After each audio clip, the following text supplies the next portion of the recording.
Jésus prêt pour retourner. On nous remet, fais ça qui bien, pour jeune force, l'Esprit Saint, qui va pousser en chemin. Allons tout, avertis-nous, ça pas qu'on est. Jésus prêt pour retourner. On nous remet, fais ça qui bien, pour une jeune force, l'Esprit Saint, qui va pousser. Je vous salue tout le monde. Je suis avec vous dans cette petite leçon que je vais vous donner. Mon nom c'est Mugunga Pierre, un réformateur qui fait l'œuvre de l'éveil et de la réforme. Avant d'entamer notre leçon, nous allons tout d'abord prier. Nous te sommes infiniment reconnaissants, éternel notre Dieu, de ta protection qui a été avec nous dès notre enfance jusqu'à aujourd'hui, que ton nom soit loué. Nous allons étudier ta parole. Demandons l'assistance du Saint-Esprit pour qu'il nous garde et nous guide dans toute la vérité. Et pour que tous ceux qui nous écoutent et connaissent la valeur de cette parole et la mettent en pratique. Et quand la fait, nous hériterons tous la vie éternelle. C'est au nom de Jésus que nous t'avons ainsi prié. Amen. Je vous salue encore. Nous allons étudier ensemble la valeur de la parole de Dieu.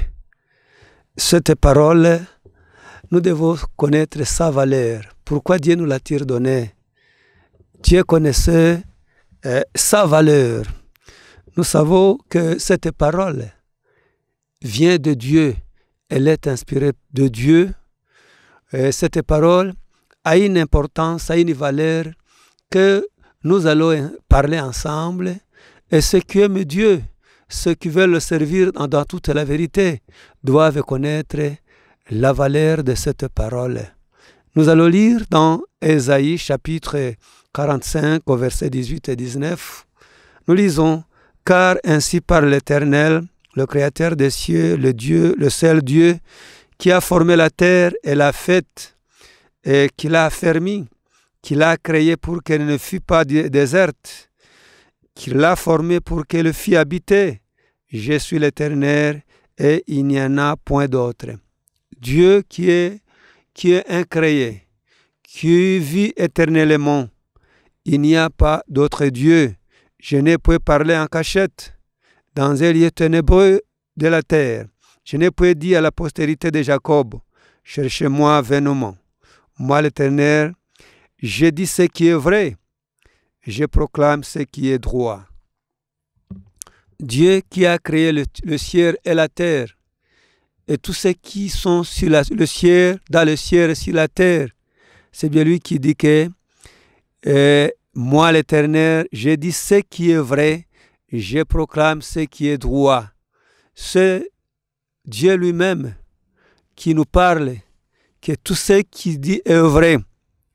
Il nous surpasse en intelligence, en sagesse. Et ce Dieu lui-même qui nous a donné cette parole, sa valeur, comme nous allons le voir, cette parole a une valeur infiniment illimitée. Cette valeur, c'est pour nous qui sommes sur cette terre que cette parole nous est parvenue. Et alors, cette parole, elle est inspirée par Dieu, comme nous le lisons dans 2 Timothée, chapitre 3, verset 16.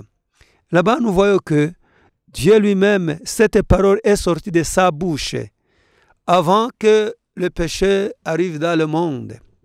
Avant le péché de nos premiers parents, Dieu parlait avec cette race humaine bouche à bouche.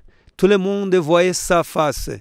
Adam et Ève, Dieu communiquait et conversait avec eux. Après qu'ils eurent péché, la communication directe avec l'humanité, tout entière avec Dieu, a été rompue.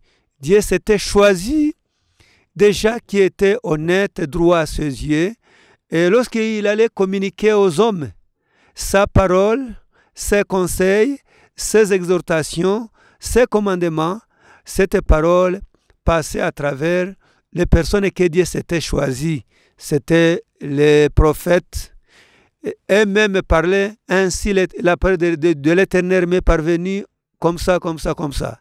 Et après tout, il a voulu atteindre toutes les catégories de personnes à travers sa parole, la Bible, qui a été écrite par différentes personnes, les gens ignorants, non instruits, et ceux qui avaient étudié.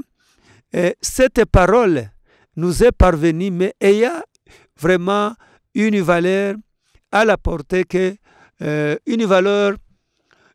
haute valeur que nous allons aussi vous énumérer. Cette parole, bien même, demeurera éternellement. Les gens peuvent parler, mais leurs paroles peuvent ne plus avoir d'effet. Mais la parole de Dieu, dans Ésaïe chapitre 40, verset 8, Dieu lui-même avait parlé que cette parole demeurera éternellement. Vous allez voir Ésaïe 40, verset 8. Nous allons lire ce chapitre. Voilà ce que la parole de Dieu nous dit. C'est chapitre 40 au verset 8. L'herbe sèche, la fleur tombe, mais la parole de notre Dieu subsiste éternellement. Vous voyez que cette parole subsiste éternellement. Nous la prenons, nous la lisons dans la Bible, mais ceux qui nous ont précédés avaient aussi été importante pour eux. Cela montre que cette parole elle-même subsistera éternellement. En lisant aussi que cette parole, c'est bien elle qui a créé le ciel et la terre. Elle est la vie éternelle comme nous le lisons dans Jean, chapitre 6, au verset 63. Nous lisons. C'est l'esprit qui vivifie. La chair ne sert de rien. Les paroles que je vous ai dites sont esprit et vie. Cette parole est esprit et vie. C'est la vie éternelle. Cette parole aussi jugera les hommes au dernier jour. Nous les allons lire aussi Jean chapitre 12 au verset 48. Celui qui me rejette et qui ne me reçoit pas, qui ne reçoit pas mes paroles, a son juge. La parole que j'ai annoncée, c'est elle qui le jugera au dernier jour. Jésus en prêcha. Les gens ne s'inquiétaient pas de sa parole. Mais lui-même était venu non pour juger le monde, mais pour le guérir, le bénir. Mais il y avait des gens qui prenaient de ses paroles. Jésus leur avait dit que, au verset 47, si quelqu'un entend mes paroles et ne les garde point, ce n'est pas moi qui le juge, car je suis venu non pour juger le monde, mais pour sauver le monde. Celui qui me rejette et qui ne reçoit pas mes paroles a son juge. La parole que j'ai annoncée, c'est elle qui le jugera au dernier jour. Voilà que cette parole jugera toute la terre. Nous devons nous soumettre à cette parole. Cette parole a une valeur infiniment supérieure. Voilà, il vient d'un créateur. Il est plus sage que les hommes et tous ceux qui lui parlent œuvrent et droit. Ceux qui veulent marcher dans la droiture, cette parole peut les guider dans le droit chemin. Nous allons continuer à voir. Cette parole, c'est Jésus lui-même. Dieu, avec sa parole, en lisant Jean chapitre 1 au verset 1er, nous allons voir que cette parole, c'est Jésus lui-même. Nous lisons ensemble. Au commencement était la parole. Et la parole était avec Dieu. Et la parole était Dieu. Elle était au commencement avec Dieu. Toutes choses ont été faites par elle. Et rien de ce qui a été fait n'a été fait sans elle. En elle était la vie. Et la vie était la lumière des hommes. Voilà que Jésus lui-même est appelé la parole de Dieu. C'est Jésus lui-même qui est la parole de Dieu. Cette parole aussi Nous lisons que c'est le feu consumant. Nous savons que le feu consume les herbes, consume les arbres. Le feu en arrivant dans le cœur, toutes les choses, les souillures qui sont dans son cœur sont consumées par cette parole si on y prête attention. C'est la raison pour laquelle toute personne qui veut que Dieu soit avec lui et que à travers cette parole, que si cette parole est bien reçue dans l'âme, toutes les ordures de la chair, tous les péchés qui sont dans le cœur, le feu consume. On devient une nouvelle créature. Dans Jérémie chapitre 23, verset 29, « Ma parole n'est-elle pas comme un feu, dit l'Éternel, et comme un marteau qui brise les rocs ?» Nous avons, les pécheurs ont un cœur considéré comme un cœur comme la pierre. Et alors, comme nous savons ce que font les marteaux, en prenant le marteau sur les pierres, il les brise. En prenant le feu, vous allumez dans le feu, sur les feuilles sont consumés. Si les arbres sèches sont consumés. Et alors, même dans le cœur, si cette parole arrive dans le cœur, Dieu lui-même qui a parlé que cette parole ne peut retourner en vain sans faire quelque chose, elle consume tous les péchés qui sont dans son cœur. On devient une nouvelle créature. Ce marteau, c'est aussi un fait consumant. Nous lisons aussi, c'est l'épée à deux tranchants. Ça, vous allez lire. Vous savez, l'épée, ça coupe les herbes. On l'utilise même à égorger les animaux. Alors, si cette parole, comme nous l'avons dit, elle a une force irrésistible. Si on la donne la place dans son cœur, ça coupe toutes les choses abominables qui sont dans nos cœurs. Mes frères et sœurs, acceptons cette parole. Nous lisons dans Hébreux chapitre 4, verset 12. Nous allons lire. Car la parole de Dieu est vivante et efficace, plus tranchante qu'une épée quelconque à deux tranchants, pénétrante jusqu'à partager l'âme et esprit, jointure et moelle, et les juge les sentiments et les pensées du cœur. Voilà que cette parole de Dieu qui est vivante, qui est efficace, plus tranchante qu'une épée quelconque à deux tranchants. Voilà, il y a eu plusieurs personnes qui avaient reçu cette parole, des personnes qui n'aspiraient pas à la sainteté, des personnes qui n'aimaient pas Dieu, des personnes débauchées, des personnes criminelles. Après avoir reçu cette parole les a vraiment changés. Ça, nous avons l'assurance que quelqu'un qui connaît la valeur de cette parole, il a donné la place dans son cœur. Cette parole, vraiment, se le paie à deux tranchants. En lisant aussi Matthieu chapitre 7, verset 24, nous voyons que cette parole, c'est le roc, est considéré comme le roc. Vous pouvez enlever une pierre ici, vous la déplacer, mais vous ne pouvez jamais déplacer un roc. Jésus lui-même a parlé dans Matthieu chapitre 7 au verset 24 que celui qui écoute cette parole et la met en pratique est comparé comme quelqu'un qui a bâti sa maison sur un roc. Nous allons lire chapitre 7 au verset 24. Nous lisons.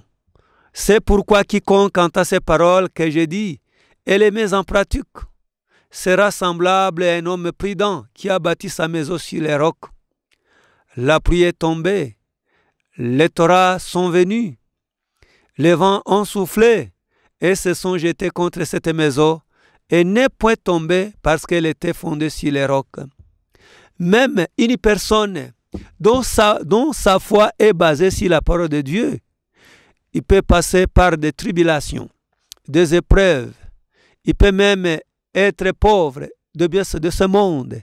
Mais s'il entend cette parole et la met en pratique, cette personne continue à persévérer dans l'affliction, dans les épreuves. Il peut passer dans la fournaise de l'affliction, mais il reste inébranlable. Chers frères et sœurs, mettez cette parole en pratique. Écoutez la parole de Dieu. Quand on dit la pluie est tombée, les vents sont venus, ils s'abattent tous sur cette maison. Quand on parle de vent, c'est la guerre.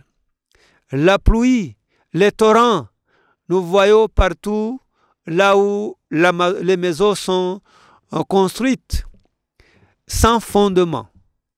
Quand il y a inondation, toutes ces maisons tombent. Mais quelqu'un qui étudie cette parole et la met en pratique, il est comme quelqu'un qui a bâti sa maison sur un roc. Même s'il y a les torrents, même s'il y a le vent qui souffle, cette maison subsistera. Et cette personne qui met cette parole en pratique, toutes les peines dont il traverse, les épreuves, il peut être haï, il peut avoir des problèmes, mais il ne peut jamais bousculer, ces épreuves ne peuvent jamais l'ébranler, il reste inébranlable. Cette parole elle-même, c'est la lampe. Ça éclaire, nous connaissons la valeur de la lampe. Lorsqu'il est obscur, on a besoin d'une lampe pour mieux voir. Jésus lui-même avait parlé que nous sommes la lumière du monde, mais on ne peut jamais être la lumière du monde sans recevoir cette parole. Dans Psaume chapitre 119, au verset 105, nous voyons que cette parole est une lampe qui aide les gens à bien marcher partout où ils vont. Celui qui suit Jésus ou qui marche dans cette parole, il ne peut jamais errer ou marcher dans les ténèbres, faire les œuvres du ténèbre. Nous lisons au verset 105. Ta parole est une lampe à mes pieds et une lumière sur mon sentier. Vous voyez que cette parole est une lampe, une lumière. Aimons cette parole et mettons-la en pratique. Mes frères et sœurs, nous lisons que même cette parole, c'est le pain et la vie. Cette parole, c'est un bouclier.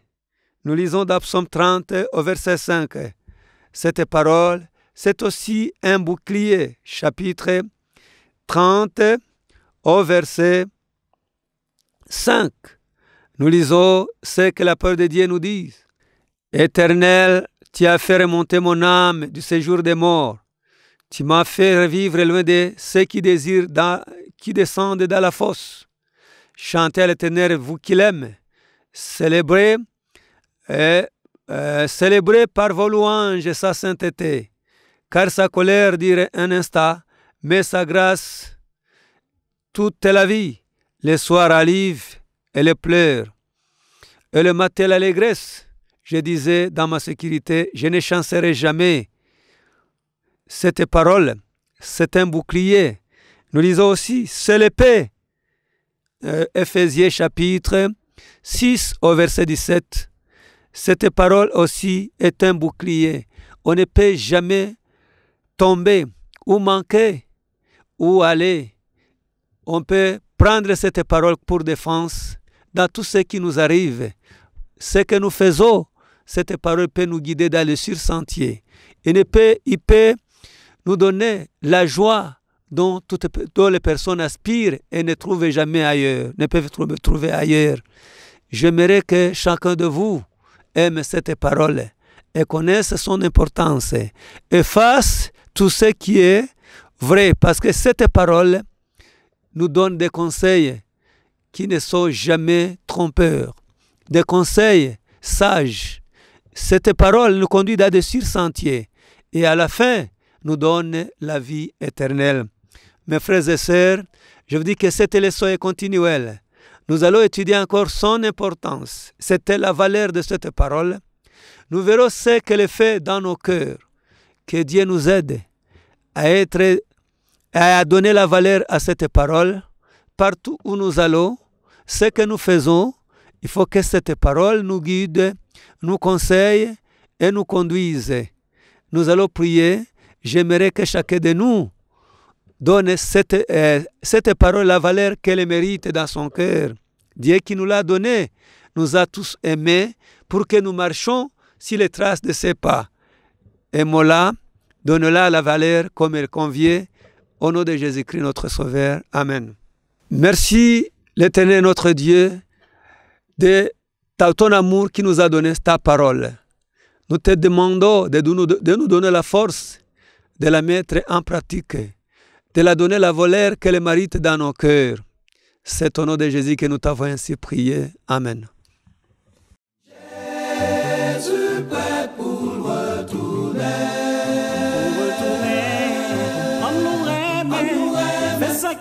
Fais ça qui vient, pour jeune force, l'Esprit Saint, qui va pousser en chemin. Allons tout, avertis loin, Ça pas qu'on est. Jésus prêt pour retourner. on l'aurait, fais ça qui vient, pour une jeune force, l'Esprit Saint,